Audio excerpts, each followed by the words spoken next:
تخيل مدينة كاملة أسوارها من النحاس الخالص بتلمع تحت الشمس زي الدهب، ومفيش فيها لا باب ولا شباك.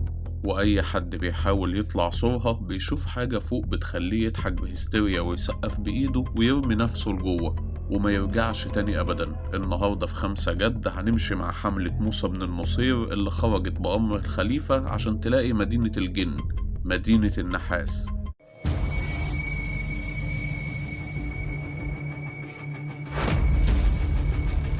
في عز مجد الدولة الأموية وتحديدا في قصر الخلافة بدمشق، الخليفة عبد الملك بن مروان كان قاعد وعنده شغف مش بالسياسة المرة دي لكن بأسرار الأرض القديمة. وصلت للخليفة أخبار وأساطير بتقول إن في أقصى بلاد المغرب في مكان مجهول محدش شافه ورجع منه سليم، موجودة هناك مدينة النحاس.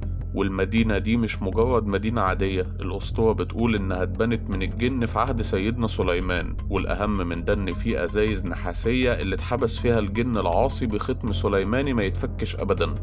وقتها الخليفة ما كدبش خبر وبعت رسالة بسرعة للقائد الأسطوري موسى بن النصير، والرسالة ما كانتش بتأمره بفتح مدينة أو هزيمة جيش. الطلب كان غريب جدا ومثير: يا موسى، عايزك تروح تبحث عن مدينة النحاس وما ترجعش إلا بالأزايز اللي اتسجن فيها ملوك الجن من آلاف السنين. وعايزكم تتخيلوا معايا وضع موسى بن النصير وهو بيقرأ الرسالة. قائد عسكري عظيم بيتحول فجأة لمستكشف للأساطير. المهمة ما كانتش بس صعبة، دي كانت مرعبة، لأن الطريق لمدينة النحاس كان بيمر بصحاري وتضاريس وقصص بتخوف القوي قبل الضعيف.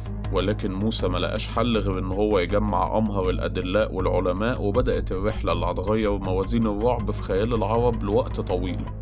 والحقيقة إن موسى ما أخدش معاه جيش نظامي عشان يحارب بيهم بس، هو كان عارف إن هو رايح لمجهول جغرافي، فجهز الآتي: جاب أمهر أدلاء الصحراء من البربر اللي عارفين مسالك المغرب الأقصى وأماكن الآبار المخفية، وجاب معاه حدادين ومهندسين وعلماء في المعادن، ودول عشان يتعاملوا مع النحاس اللي سمعوا عنه.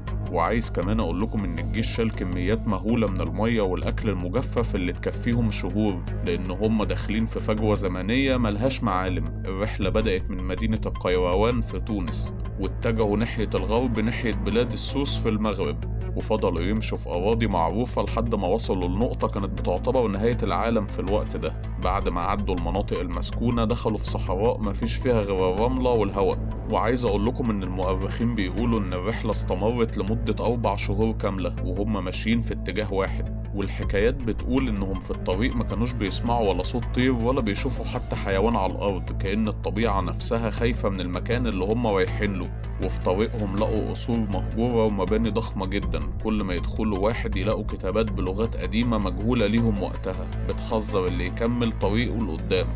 وقبل ما يوصلوا للمدينة بكام يوم وصلوا لقصر عظيم فيه أصنام من نحاس. موسى بن النصير وقف قدام صنم منهم كان ضخم جدا وماسك في إيده لوحة مكتوب عليها: ليس وراء مذهب فارجعوا ولا تدخلوا هذه الأرض فتهلكوا. وقتها الجيش بدأ إن هو يخاف، بس موسى كان عنده إصرار عجيب وقال لهم: إحنا جايين نكشف العجائب ونظهر قدرة الله. واللي فعلا خلى موسى يكمل رغم التحذيرات هو إنه كان بيلاقي في طريقه آثار بتدل إن في حد كان هنا، زي آبار محفورة بعمق مش بشري، وده خلاه يتأكد إن المدينة دي فعلا من صنع الجن بأمر سيدنا سليمان. وفي اليوم الأخير من الشهر الرابع الشمس كانت حامية جدا، وفجأة الأرض بدأت تتغير من رمل لحجر صوان أسود، وبعدين ظهر قدامهم السور، والوصف بتاعه ما كانش له شبابيك.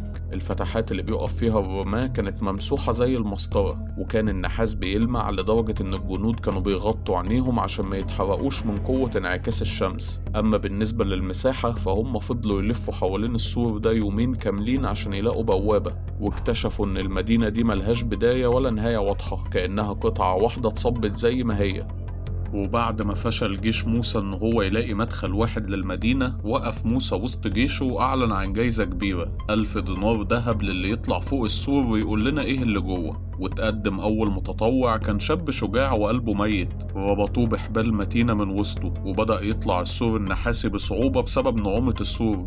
وبمجرد ما الجندي وصل للقمة وحط إيده على نهاية السور فجأة جسمه اتصلب، وبدل ما يصرخ أو يخاف ملامح وشه اتحولت لابتسامة عريضة جدا مش طبيعية.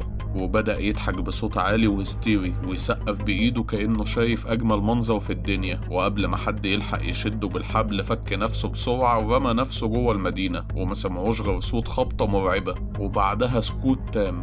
والحقيقة إن الجيش بدأ يترعش، لكن الفضول القاتل عند موسى بن النصير خلاه يطلب متطوع تاني وزود الجايزة ل2000 دينار، وطلع التاني وحصل معاه نسخة طبق الأصل من اللي حصل للأول، ضحك ويسقف وينتحر. وهنا بقى الرعب بدأ إن هو ياكل قلوب الجنود دي، وبدأوا يهمسوا دي مدينة الجن، دي فخ من إبليس. وقتها زود الجايزة ل3000 دينار. ولما طلع المتطوع التالت موسى بن النصير أمر الجنود يمسكوا الحبال بقوة، وقال لهم لو حاول يرمي نفسه شدوه بكل قوتكم. وفعلا الجندي أول ما بص لجوه المدينة بدأ يضحك ويحاول يرمي نفسه، والجنود بيشدوا الحبال عكسه، وفجأة الحبال اتقطعت كأن في قوة خفية بتجذبه لجوه، واختفى كمان التالت. وهنا بقى موسى بن النصير بص للجنود ولقى ملامحهم اتخطفت، فقال لهم بيأس لو اديتكم ملك دمشق كله محدش هيرجع لينا، المدينة دي مش عايزة ناس تزورها، دي بتصطاد العقول قبل الأجسام. وفهم موسى إن الفخ مش في السور، الفخ في اللي بيشوفوه جوه، فقرر ينسحب من قدام المدينة دي قبل ما يخسر جيشه كله، ويدور على أي وسيلة تانية تحقق غرض الخليفة بعيد عن لعنة الضحك. ولما بدأ يدور في محيط المدينة وعلى بعد مسافة قصيرة لقى بحيرة هادية جدا، والمية بتاعتها صافية كأنها مراية. وقتها خلى غواصين من جيشه ينزلوا يشوفوا إيه اللي في قاع البحيرة دي. نزل أول غواص وغاب فترة طويلة تحت المية، ولما طلع كان ماسك في إيده حاجة خلت الكل يتخض، ماسك تمثال من نحاس لراجل واقف، وفي إيده إزازة نحاس مختومة بختم من الرصاص الصلب. موسى مسك الإزازة وافتكر كلام الخليفة عبد الملك بن مروان عن أزايز سيدنا سليمان، وبفضول القائد أمر بفتح الختم، وبمجرد ما الختم اتكسر حصل شيء ما كانش حد يتخيله، خرج منها دخان أسود تقيل فضل يعلى ويعلى لحد ما وصل للسما، والدخان ده بدأ يتشكل على هيئة كائن ضخم ومخيف. وفجأة هز المكان صوت صرخة أشعر الواحد، الكائن ده فضل يصرخ وهو بيطير في السما: يا نبي الله توبة، لا أعود لا أعود. وقتها الجيش كله وقع على ركبته من الرعب، والخيول بدأت تصهل وتجري في كل مكان. موسى وقف مذهول وأدرك في اللحظة دي إن اللي قدامه مش مجرد أسطورة، ده واحد من الجن اللي حبسهم سيدنا سليمان من آلاف السنين. والجن ده افتكر إن موسى بن النصير وهو سيدنا سليمان ورجع يحاسبه تاني. الغواصين طلعوا أزايز تانية كتير، وكل ما يفتحوا واحدة يخرج منها مارد أو جن يصرخ نفس الصرخة: يا نبي الله لا أعود، ويختفي في السحاب.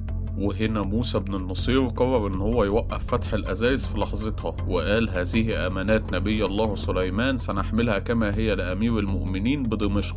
وعايز أقول لكم إن موسى وهو بيجمع الأزايز دي وبينهي مهمته عينه وقعت على صخور ضخمة بره أسوار مدينة النحاس، والصخور دي ما كانتش طبيعية، كانت منحوتة بدقة وعليها كتابات بلغة قديمة شبه اللي شافها من شوية، كأنها وصية أخيرة من ناس شافوا نهاية العالم قبل ما تحصل. موسى وقتها جاب المترجمين والعلماء اللي معاه وبدأوا يقروا المكتوب، والكل وقف مذهول. الكلام ما كانش عن كنوز ولا عن حروب، كان عن فناء البشر. يا ابن آدم نحن بنو فلان، ملكنا الأرض شرقا وغربا، وجمعنا من الذهب ما يغطي الجبال، وبنينا هذه الأسوار لتكون لنا حصنا من الموت، فجاءنا الموت من حيث لا نحتسب، وتركنا كل شيء خلفنا، فما أغنى عنا مالنا وما منعتنا أسوارنا. وفجأة لقوا كتابة تانية بتحكي سر موتهم، بتقول إنهم وقت القحط حاولوا يشتروا رغيف عيش واحد حتى بوزنه ذهب وملقوش، فماتوا كلهم جوه القصور النحاسية بتاعتهم وهم لابسين التيجان، والذهب مرمي تحت رجليهم ملوش أي قيمة. لما قرأ موسى الكلام ده بكى بكاء شديد جدا، وبص لجيشه وقال لهم: والله احنا مش هنا عشان نجمع الأزايز دي، احنا جينا هنا عشان ناخد الدرس ده. فين الملوك وفين الجبابرة وفين اللي بنوا المدينة دي؟ بقوا تراب وبقى ملك الله وحده. موسى بن النصير رجع دمشق ومعاه الأزايز بتاعت الجن، وحكى للخليفة عبد الملك بن مروان كل اللي شافوه، من ضحكة الصور لصيحة الجن لرسائل الموت على الصخور. والخليفة لما سمع القصة أمر بكتابتها في الدواوين عشان تكون عبرة لكل ملك يفتكر إنه مخلد في الدنيا. أنا محمد وحكيت لكم الحكاية زي ما هي، ومستني أعرف رأيكم في التعليقات.